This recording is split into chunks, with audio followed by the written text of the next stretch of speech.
magbabahay tayo. Magpapa-order nga pala yung tatay namin tungkol sa mga sa mga work niya. Ito po yung mga i-order niya sa mga tropa niya. At like and subscribe na. So ano pang hinintay nyo? Tara na, boy! Hindi, lagay mo dun sa motor.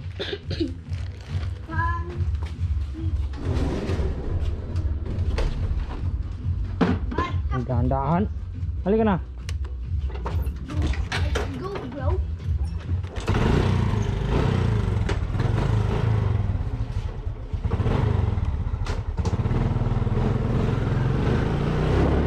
Magandang araw mga boss, mga suki. Mag-deliver kami ngayon kasama anak ko. Walang pasok sa school nila kasi semestral break. Diyan lang kami sa malapit. Maghatid ng order nila ate. Sa may suki ko dyan, sa may highway. May na lang mga boss. Tigom-tigom ginagmay. Bahalag hinay. Basta kanunay.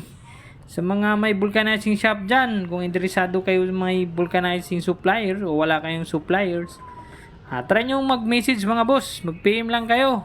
Maraming salamat.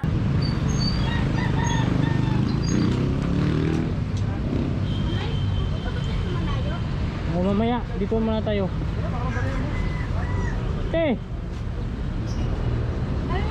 Ayun na! Baba mo anak.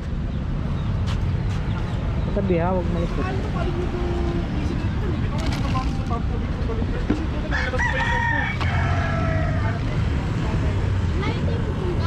tayo dito? Ha? O, tapos dito, uwi tayo? Hindi po, may isa pa.